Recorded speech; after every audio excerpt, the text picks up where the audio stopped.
Saya kan Ya, suka desain, tapi saya juga suka nari dan nyanyi. Apakah saya kelainan ya, Pak?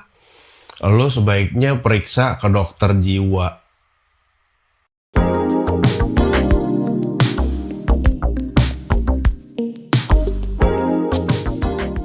Itu normal lah, tiap orang umumnya nggak cuma jago di satu bidang, tapi di beberapa bidang sekaligus.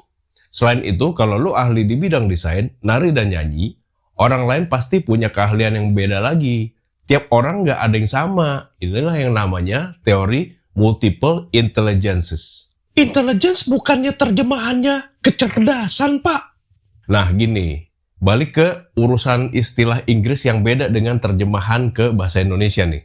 Dalam kata intelligence terkandung unsur kepekaan, intuisi, bakat, senses ya.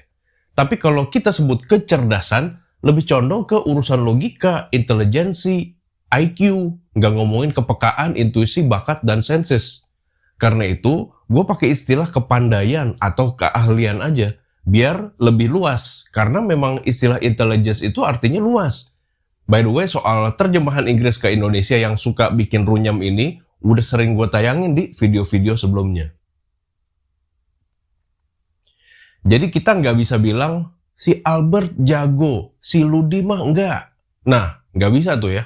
Karena si Ludi pasti pinter di bidang yang lain, yang beda dengan si Albert. Albert jago matematika dan fisika misalnya. Ludi jago ekonomi dan komunikasi. Albert pinter musik, Ludi pandai bergaul misalnya. Memangnya ada berapa bidang kepandaian, Pak? Menurut Howard Gardner, pencetus teori multiple intelligences ini ada 9 bidang, yaitu visual spasial, verbal linguistic, mathematical logical, bodily kinesthetic, musical rhythmic, intrapersonal, interpersonal, naturalis, eksistensialis. Detailnya begini. 1. Visual spasial. Orang-orang yang kemampuan visualnya menonjol, mereka pandai menata elemen dalam sebuah komposisi atau ruang. Biasanya lebih mudah nangkep pesan kalau ada objek yang bisa dilihat. Misalnya ada gambar, foto, ilustrasi, layout, komik, 3D, animasi, lukisan, infografik, peta, tabel, dan lain-lain.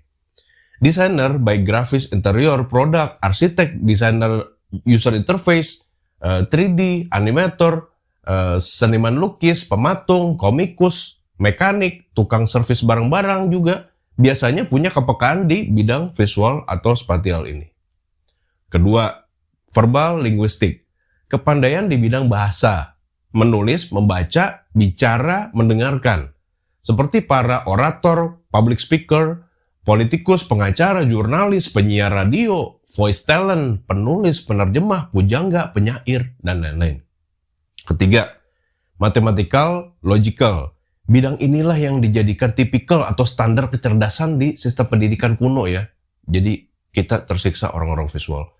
Orang yang menonjol di bidang ini senang dengan angka, logika, pemecahan masalah. Contohnya orang-orang teknik, infrastruktur, montir, akuntan, dan lain-lain.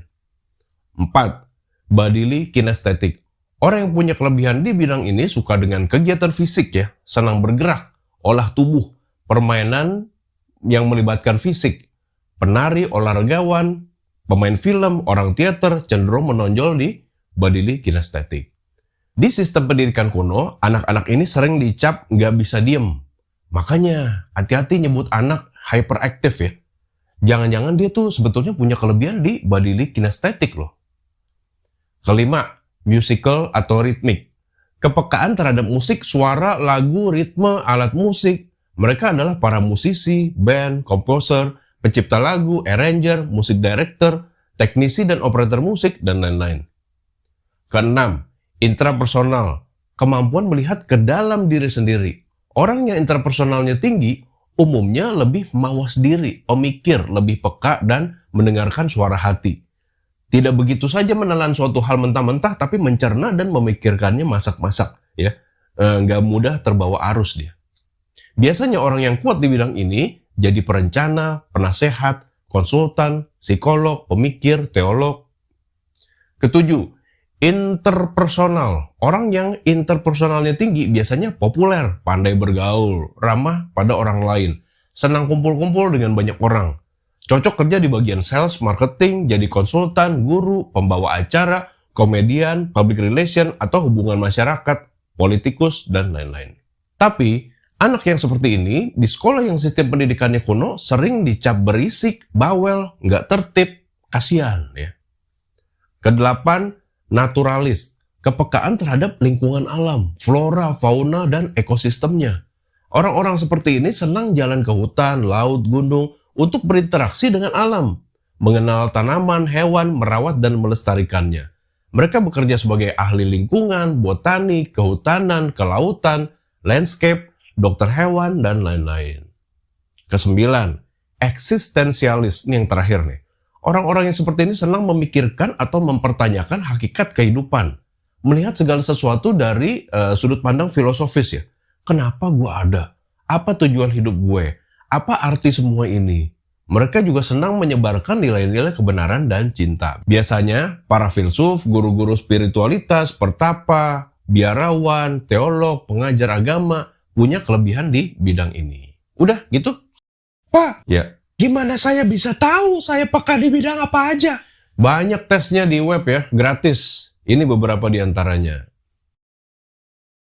Menurut Bapak, selain jago di desain, nari, dan nyanyi, saya jago apa lagi, Pak? Yang pasti sih lo paling jago bolos kuliah sih. Ya, yuk sampai jumpa.